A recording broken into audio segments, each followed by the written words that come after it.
Hello, dear foreigner! I'm the unofficial PR agent for Sweden. Perhaps you've thought about visiting this grand country of ours. I've been told that we have quite a good reputation abroad of being progressive and cherishing humanist values such as equality.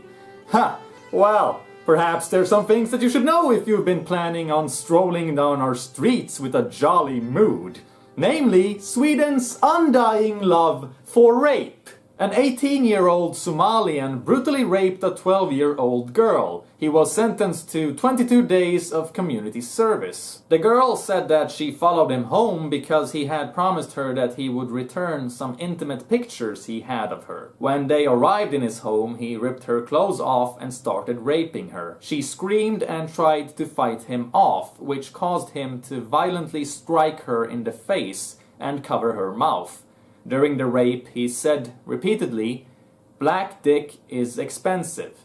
Afterwards, the 12-year-old girl bled heavily from her vagina, and the court established that she was both physically and mentally scarred from the experience. The perpetrator, however, said that it was consensual and that they were in a relationship.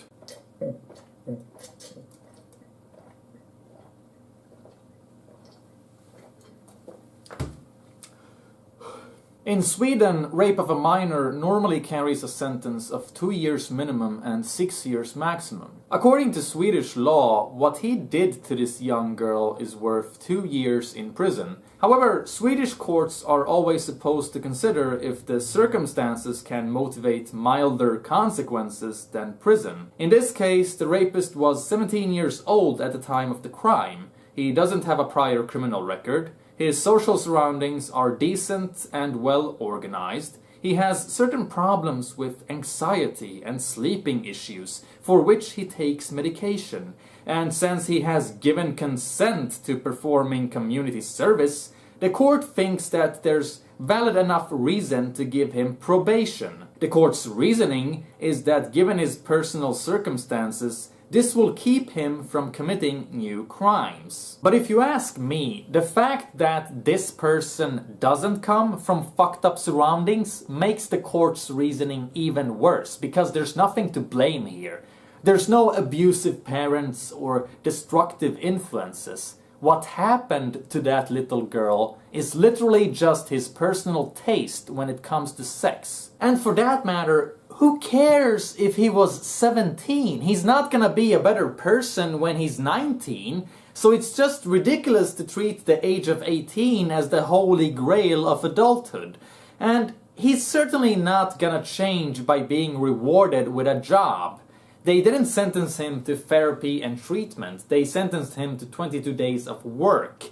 There's decent, honest people who actually try hard to get that sentence. In an interview with Fria Tider, the prosecutor said that there is nothing shocking nor surprising about this case. The verdict is in perfect accordance with Swedish regulation concerning younger offenders. In a case where a 16-year-old couple choked a 15-year-old to death, they were sentenced to 1 year and 8 months in a juvenile facility. The boy carried out the strangling at the command of his jealous girlfriend. She was upset that he had cheated with the 15-year-old. When he said that he was sorry and would do anything to have her back, she said that he had to kill the girl he had kissed. During psychiatric evaluation, it was found that none of them suffered severe mental disorders at the time of the crime. The girlfriend even appealed her case and demanded to be set free. At least the boy admitted to doing something wrong.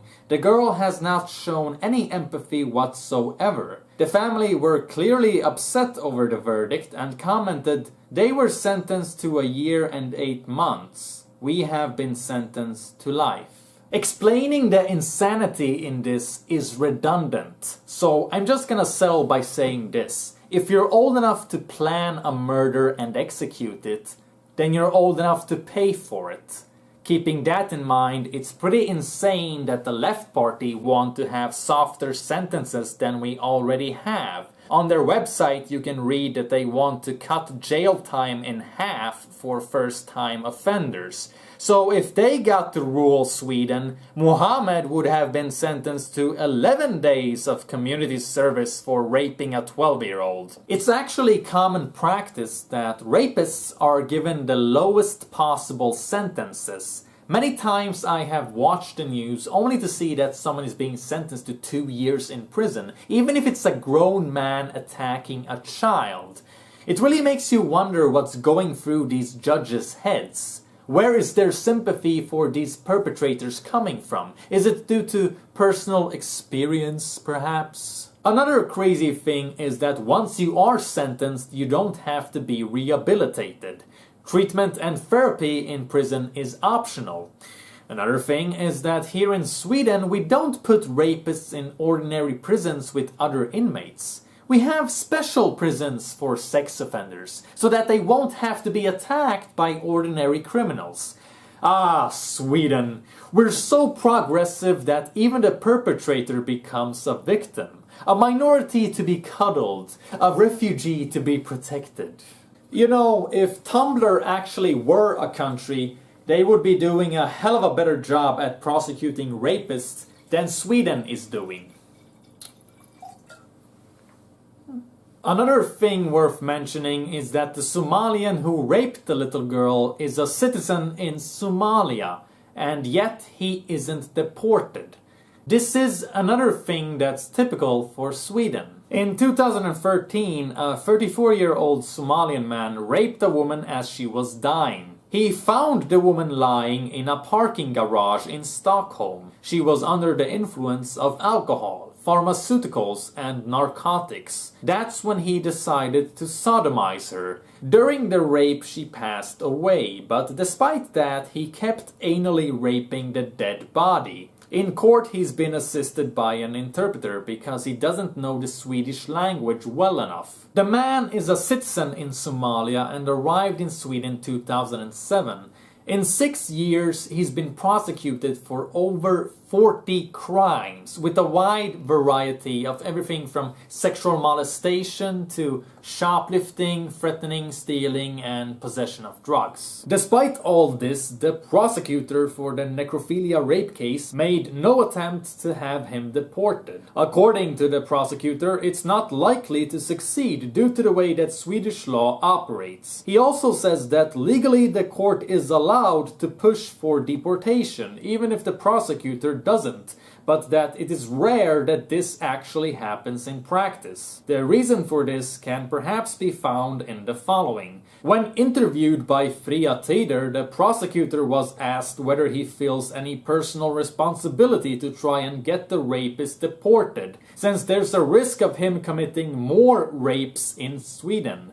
His reply was, "No. I don't understand why a Somalian woman would be worth any less than a Swedish woman. He might as well commit crimes down there if he were to be deported, and I don't make a difference between people like that." This is what we in Sweden call equal human value. The notion that people who aren't Swedish citizens are as big of a priority as actual Swedish citizens. Oh, how noble to offer up the women of Sweden as a sacrifice on the altar of tolerance. The good news is that the 34-year-old necrophiliac was eventually deported from Sweden. After a series of critical articles, the prosecutor had a change of heart and was actually surprised by the court's positive response to his deportation plea. Altogether, the Somalian was sentenced to 5 years in prison for rape, theft, aggravated theft, attempted theft, shoplifting, carrying a knife, and banned from returning to Sweden for 10 years. So he's not really deported. He's just deported for 10 years. But in any case, I think that the prosecutor's initial comments to Fria Tider about how wrong it is to deport immigrant rapists really says all that there is to say about how the Swedish justice system views criminal immigrants. Another thing that's insane is that the only media willing to be honest about rape is the alternative media. As I'm sure you can guess, the few mainstream media outlets that wrote about Muhammad's child rape left out the comment about black dick being expensive. You can just imagine what the mass media would have done if a white Swede had raped an African and said that white dick is expensive. Imagine that scenario and the headlines that go with it. How journalists and politicians take the opportunity to condemn the racist violence in Swedish society and how massive anti-racist protests are organized. But now it was a Swede that got raped, and they're just not that important in Sweden. Alternative media is branded as racist because they give full disclosure by printing the perpetrator's ethnicity. The mass media never does that, and when they do, they don't. A while back there was a gang rape on a ferry to Finland, and mass media said that several Swedish men were arrested as suspects. In actuality, they were African immigrants. In the bottom of their article, Aftonbladet put an update note saying that initially the police said that the suspects were Swedish citizens, but later it was revealed that only one of the 4 men who were arrested at first had citizenships in Sweden. The rest are all citizens elsewhere. Despite this, they made no other changes to the article and still had it say that 8 Swedish men had been arrested as suspects altogether. You're not Swedish just because you happen to be living here at the moment.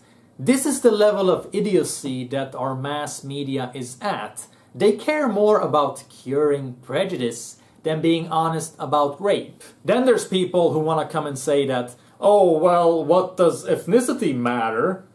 Well, if ethnicity doesn't matter, then why are you insisting on calling these perpetrators Swedish? But no, you're completely right. It's just a trivial detail, right? So is sex.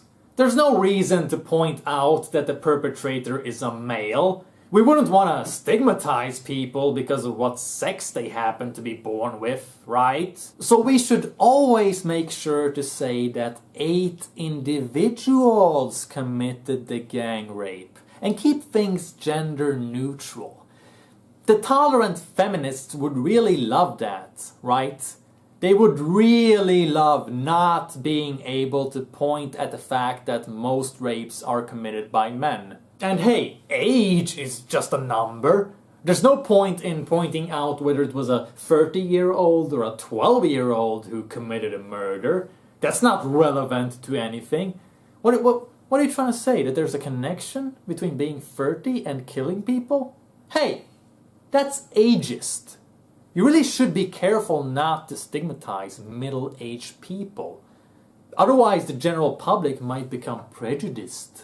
What's wrong with having as much information as possible? If it really is true that the majority of assault rapes and gang rapes are being committed by men from a certain culture, then we should examine where the problem lies within that culture, so that in the long run we can protect women from being raped.